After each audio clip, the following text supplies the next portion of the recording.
Hi everyone, good morning, good afternoon, good evening. So let's begin today with our Sacrum chakra in the emotional week of Taurus. The topic for today is sculpture. So as you see, we are in this path, we are trying to learn many different things. We have to open ourselves to see many things. So in the spiritual path, it's not only about talking about other dimensions, it's trying to understand a little bit of everything. So we have our mind very wide open to understand the many possibilities of the creation. So something that I wanted to say before we start today is regarding something that I wrote, that I saw, and that I would like to repeat every once in a while. So for us to be sure about what we are doing. This is a very long path. This is a very heavy path because it's been every day for a year. And of course that we have been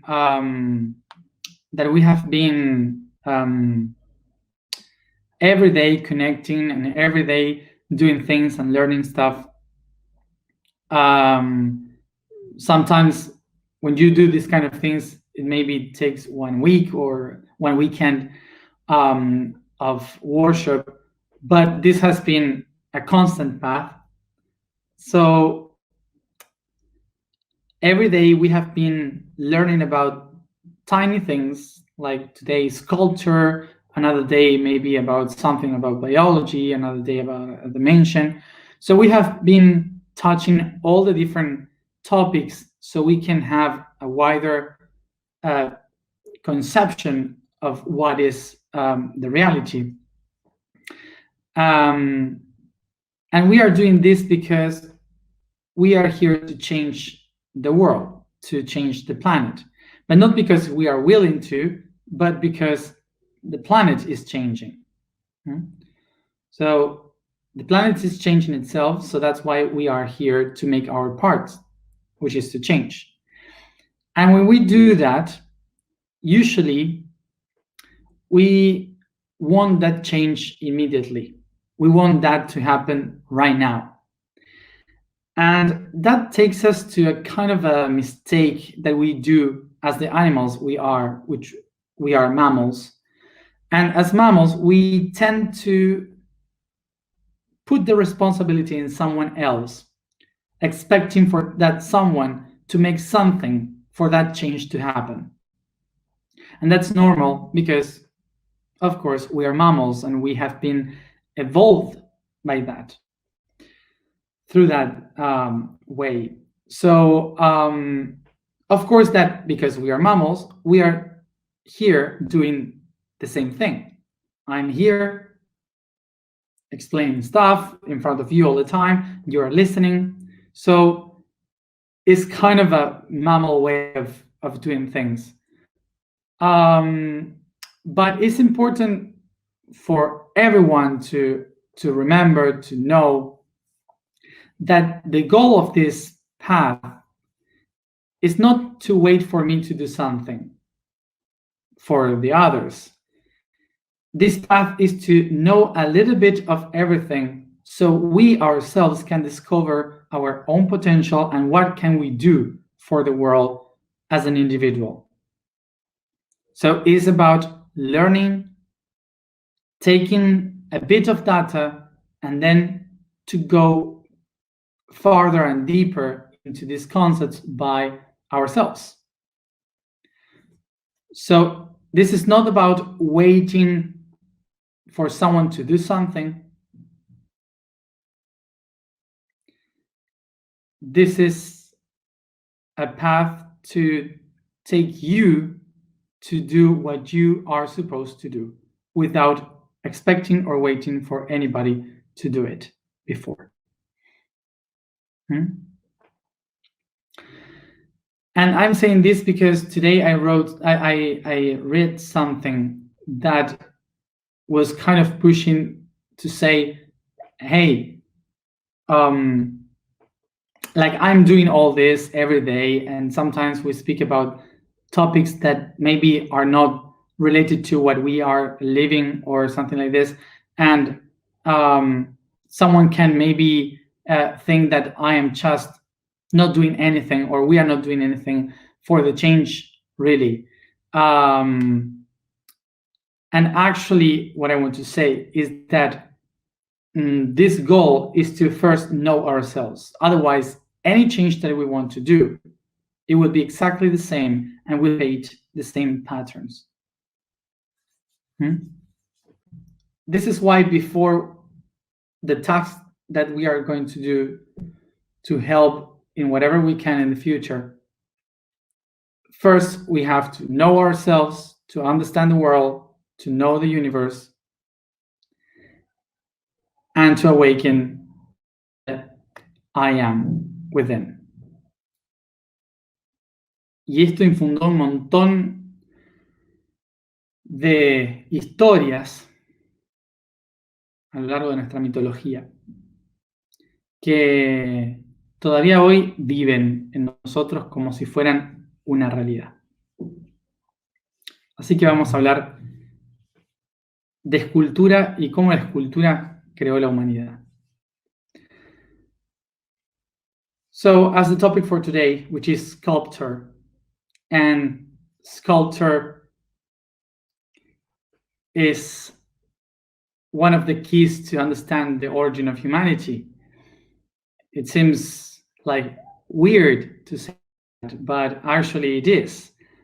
All our ancient stories says that we were made out of clay as a figure, as a sculpture from the gods. So this unifies the idea of who has created us. It was nature, was aliens, was someone that worked with mud.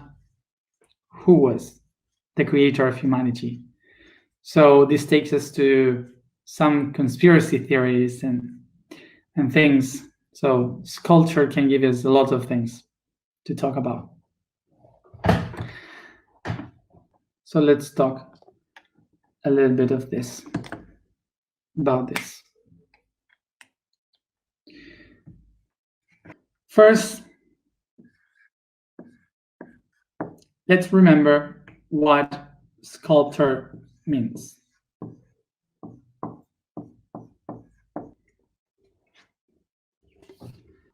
So sculpture comes from the Indo-European language skel. Skel means to cut, to cut something. And the word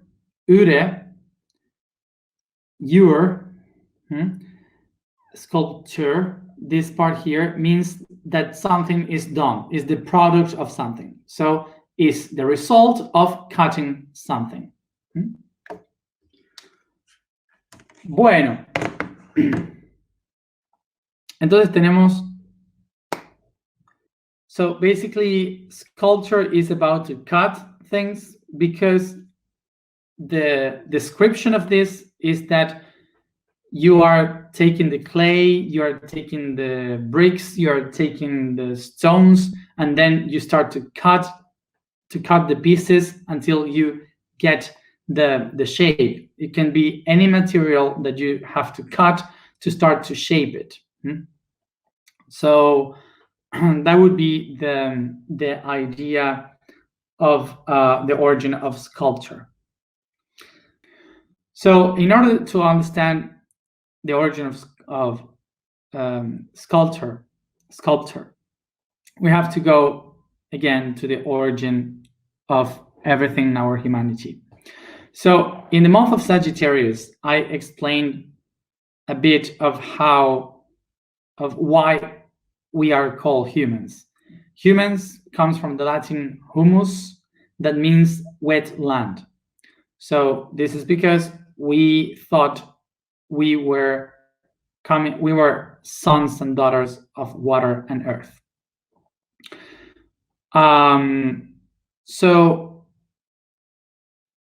And the tradition that we are the mud people, is because in a certain point, thousands of years ago, before we had a specific language, before we have a culture, basically, thousands of years ago, when we were hominids, we used to cover ourselves with mud so we don't smell. So we don't smell for the predators not to follow us, and also for the insects not to bother us. So we had this tradition, or we used to cover ourselves in mud so we can survive and we can walk secure through our ways, our paths. This created the concept that we came from the mud, that we are the people from mud. This creates the idea that humans were created by mud, we come from mud, and we survived and were designed by mud.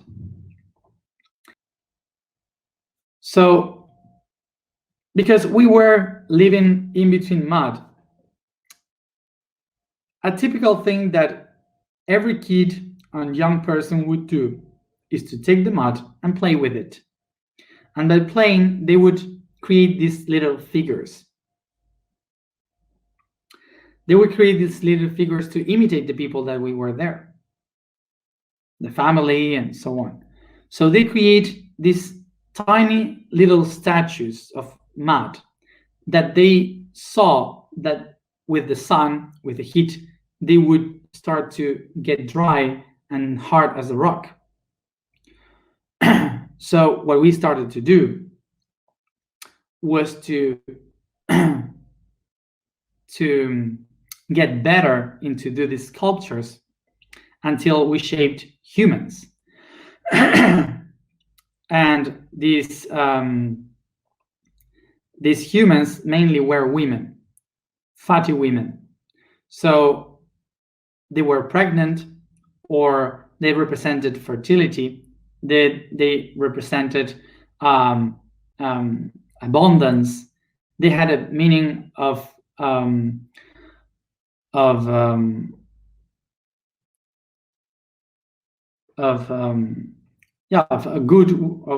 good things to come. So once we managed to do these clay figures, we started to put names on them, and by putting them a name was like creating a new human, a new part of the family.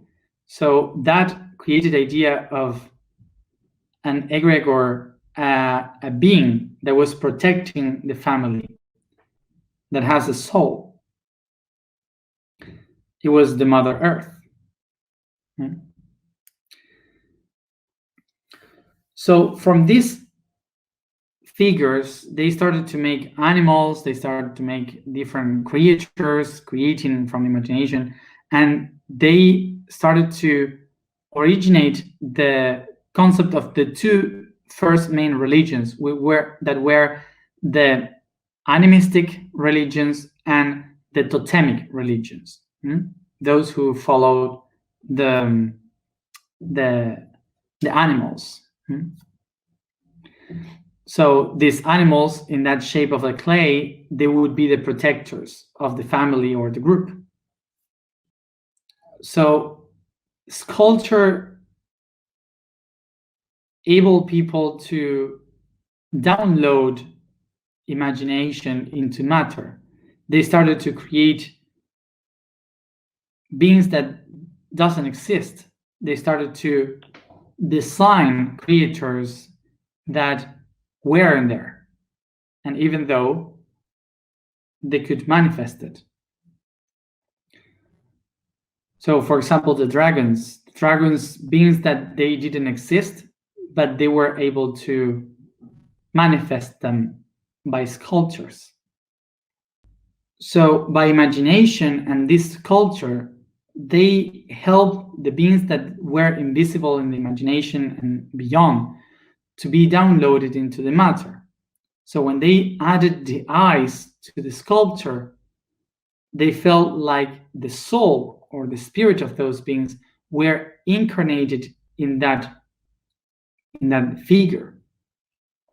These traditions of shaping something in order for the divinity to be downloaded into the matter was spread into many cultures, into many civilizations. Like, for example, here I am in Egypt, and in Egypt you have many of different kinds. So what they did was to write and shape the images of their gods, goddesses, and divinities, and by shaping them in the walls, what they accomplished or they were willing to was to call the attention of the gods so they could come see straight into their eyes and to go into the matter. So that's why the writings and the signs were considered holy. So holy scripture. Holy scripture in Greek, you might say hieroglyphos. So hieroglyphics is the origin of the holy scripture. So through time, the work with mud started to be also work with clay, from clay to stones, from stone to granite, and it became harder and also much more perfect. And the idea of doing this sculpture, as you see, was not just to do something beautiful and say, oh, look how beautiful I did this. No, the goal was totally different. The goal was to help the divinity that is invisible to have a place to manifest itself. So the spirits can come to the stone and speak to the humans, and we could speak with them through the stones. So it has a specific goal to manifest the divinity. So as you see, sculpture, it was not just a kind of art as we have it today. Sculpture was something beyond, was a way that enables the divinity to live in between humans and its own creation. It was a way to communicate with the divine. So eventually, there comes a moment in history when humans all start to wonder if the spirit of the divine, they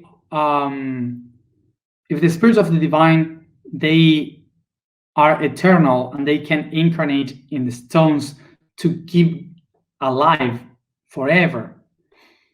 So some humans said, I want to do the same. So some priests, some kings and queens, pharaohs, they started to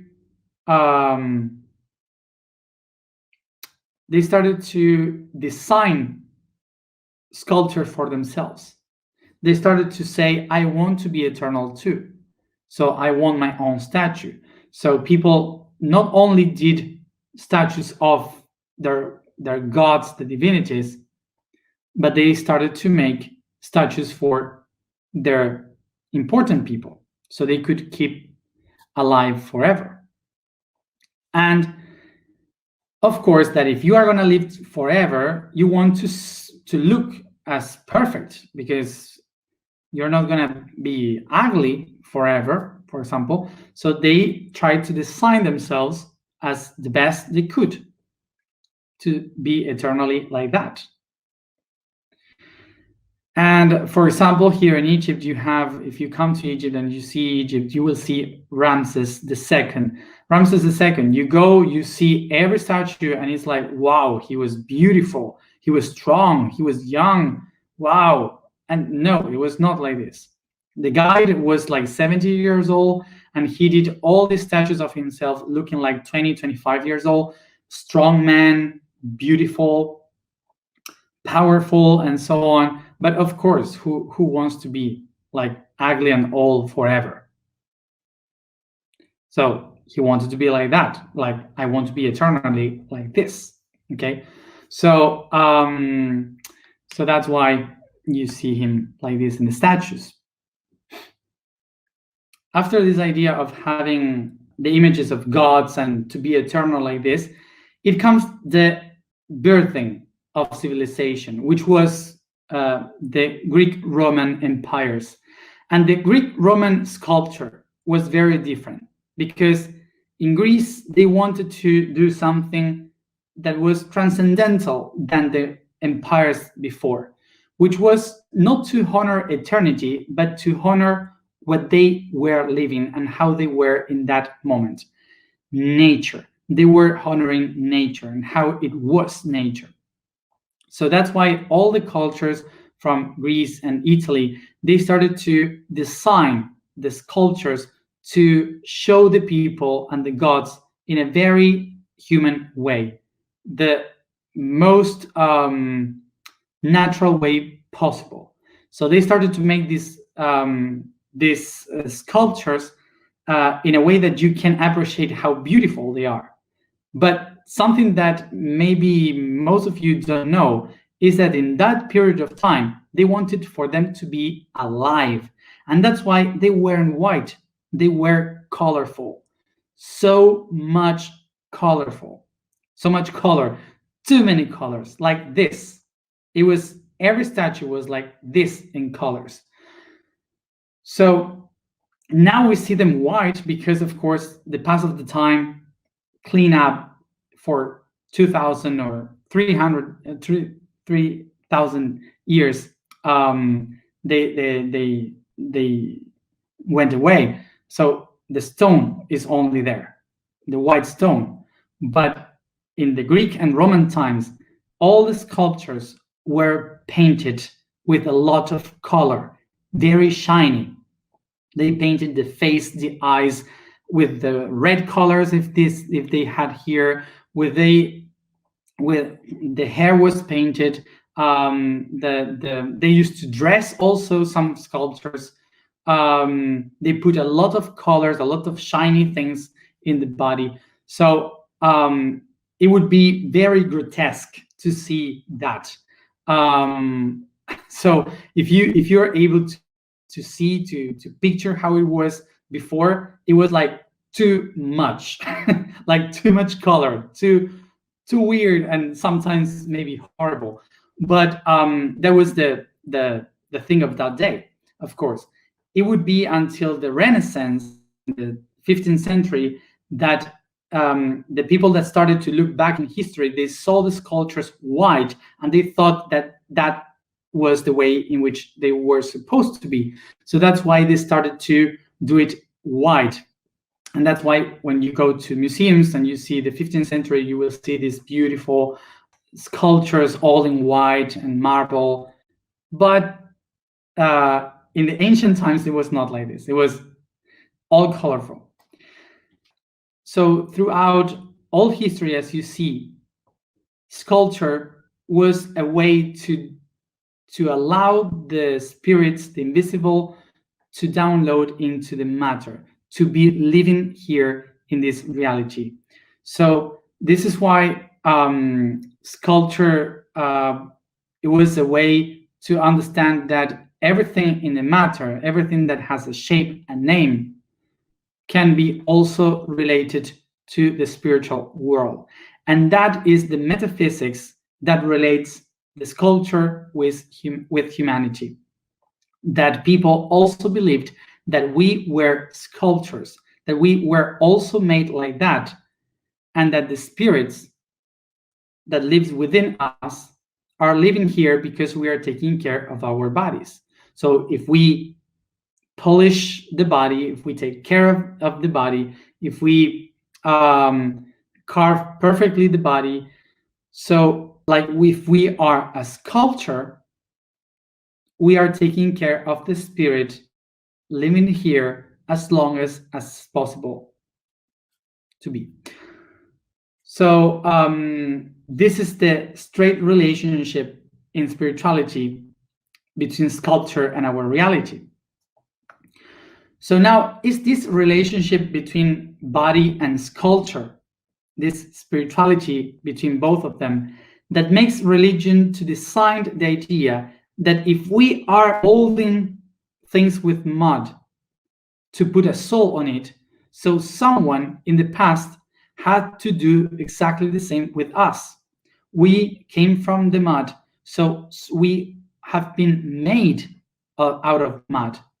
And if we were made out of mud, someone has to put a soul within ourselves, as we do with our sculptures. So we created the idea of the story. We created the idea of the story that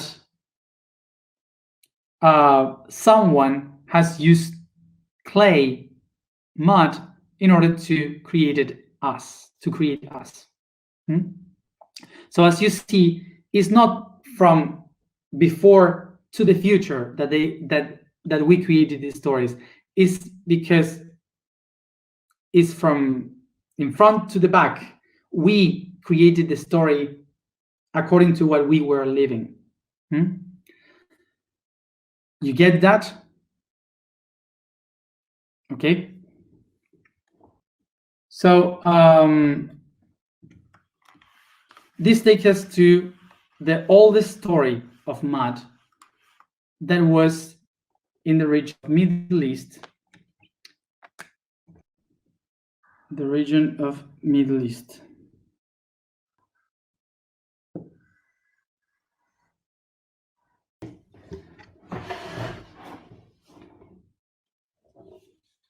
That's Middle East.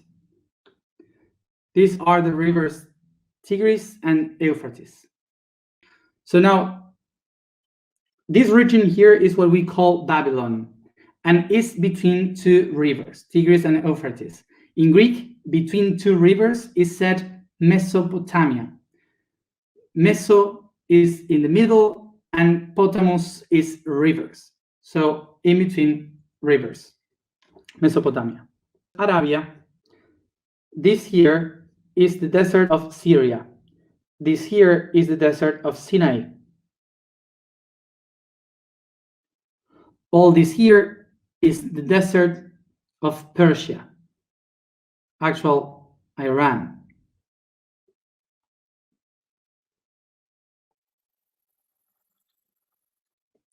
All this region here, Caucasus and the north of Turkey, was ice. Ice age. So this region here belonged to other people, other cultures that were warriors and nomads. So as you see here, what we have in this territory is what we call the garden. Is a territory that is impossible to expand because everything is desert. So the garden. So this territory here was called as the territory of the light. The territory of light was Uruk, and today is called the same but with a mispronunciation, Iraq. And this is what we call the Eden Garden. So in this territory here is where this civilization was born, Babylon. So in this tradition, they said that the sky and the heaven, the sky and the earth created the divinities of nature, that they had to design humans. The god of skies, they call it Anu, and the goddess of the earth was called Ki. The kids, the children of Anu and Ki were called the Na. So the children of Anu and Ki were called the Anunnaki. Anunnaki. Okay? The children of heaven and earth. So it's important to know this because everyone here for sure have heard this name Anunnaki. And for sure it's related to aliens and related to people that is wrong, that is bad, and the name is like the devil. But actually, if we go to the etymology of the old language, it's just to say we are sons of the heaven and earth. And what are we? Aren't we sons of heaven and earth? Children of heaven and earth? So we are Anunnaki too. It's just about language. So then from them, we have two kids. Many kids, but mostly two. One is the Lord of the earth, and the other one is the Lord of the wind. En is the name for Lord.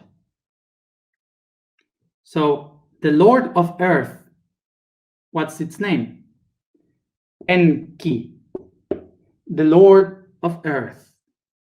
Enki. And the Lord of air, of the wind, Enlil. What are these two? Are the representations of agriculture. Because Enki is the Lord of the wetlands, and Enlil the Lord of the wind, of the storms. So Enki and Enlil. Enki is the Lord of these two rivers, the wetlands. That's it. And Enlil, the wind, the storms, is the wind that comes from Anatolia, the mountains that comes down. And they go down. So in between the two rivers and the winds that come down the mountains to the valley, you have agriculture, the perfect place to generate a civilization. And because Enki is the Lord of the wetlands, is the creator of humans. So important to understand, these names here are names from this territory. But this story is being said in many other places around the world. In every continent, in Asia, in the Americas, in Africa, in Europe, in Australia, everywhere. They had the same things: wetland, wind, sky, earth, concepts. How do you say red land in these languages? Adama. How do you say life in this language? Iowa. From the red land comes the life. As you see, they are all concepts, but in order for the divinity of that concept to incarnate and to be able to talk to, we personificate, we put the body of a person to that concept. Okay? And that's how it becomes a god.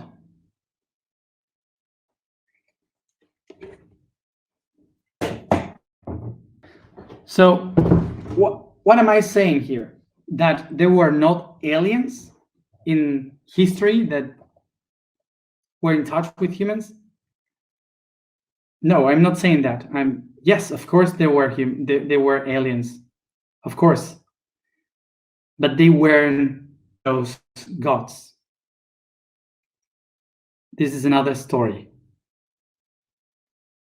So I say this because when we, as I said, we started to we stopped believing in the Bible, and suddenly we are believing in other Bibles from other cultures, even older. So we are having this conflict today that we stop believing in the stories of the Bible, and we can tell now that the history of these religions comes from the solstices and equinoxes and so on. But I don't know why we keep believing the stories of, literally, we keep believing the stories that are older. So we have to rethink about that. The answers are not so farther from us. So when someone from the outside came to this earth to do stuff, they were not in touch with humans as we believe in the histories, in the stories. But we started to mix both stories as if the two characters are the same one. And we started to believe that they are the same. So, as I explained here, sometimes we just stay with one thing, saying that this is truth or this is not. And it's not like that. Not always is like this or like that. We have a bit of everything. But we have to remember that we are humans. We were created in this planet. We come from this planet. We are animals from this world.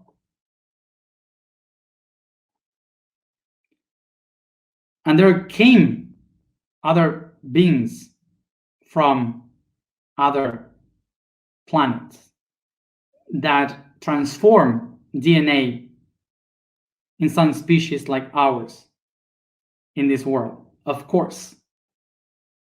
But the stories, and I mean in the stories, we have to check the stories and to see the stories, that sometimes we miss parts of it because we just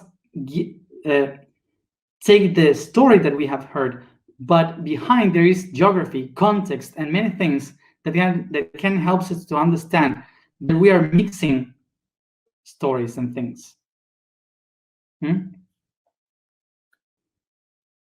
I hope that we can get this concept of sculpture today. That in the same way as we design things, figures, to put a spirit on it, we created the idea that someone has to build ourselves through the same materials to put a soul, a spirit within us. Okay, so that's what I want for us to get here as important in the sculpture.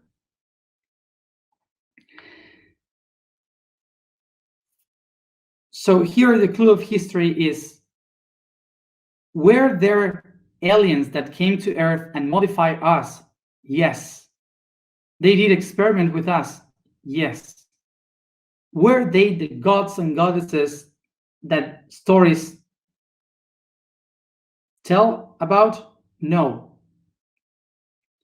The stories, the mythology, is other thing that describes our environment, and the stories of aliens were put inside of those other stories.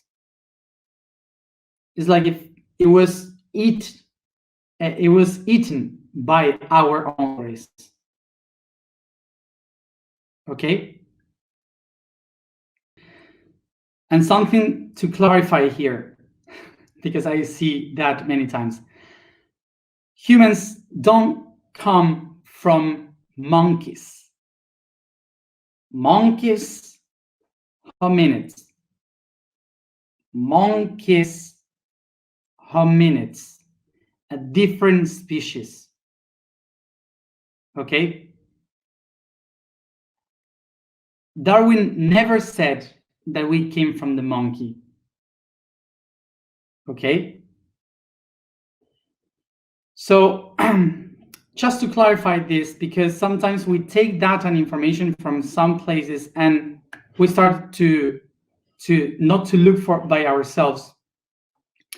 And Darwin never said that we come from the monkey, we come from the hominids. And Darwin didn't have the whole picture, the whole thing, and that doesn't mean that it's wrong. It doesn't mean that is wrong. Darwin put another link into the understanding of evolution. So now we get to understand evolution because of what he did. But this doesn't mean that he was wrong. Okay? And he never said we come from the monkey. So important to understand this, okay? Because we sometimes keep something that someone said and we take it as true. And we have to look for it. So the same thing happened with the stories of creation.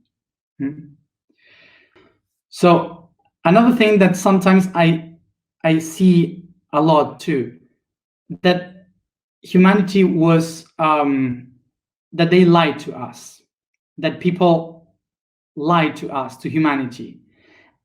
And nobody lied to humanity. What happened in history is that a lot of people were saying something and people listened something different, and others believed in something different, and they had experience and some others didn't have experience. So it's important to understand that throughout the history, some people believed those stories. So we were not fooled by anyone. We just kept going with information that was mistaken because we didn't get it. So important to understand that we are all the time molding the information, that the conflict here is not that someone lied to us, it's that we are not looking for a new answer. Imagine that you listen all of what I say and you just take it as the whole truth and you don't keep looking for it. Eventually, this will become a lie. Eventually, if you don't look for it, and maybe someday you find a new answer, and what? That means that I was wrong? It doesn't mean that I was wrong. It means that I give you something for you to keep looking for it. There's no a complete truth. Okay, so important to understand this, because nobody lied to us. It's just that we stopped looking for it. So I invite you to remember that with all of this, what we have to do is to sculpt ourselves, to take some things that we don't need, to add some new things, to mold ourselves in this sculpture in body, soul, and spirit. And as Michelangelo said, to discover the angel that is inside the stone, the essence that is within this structure.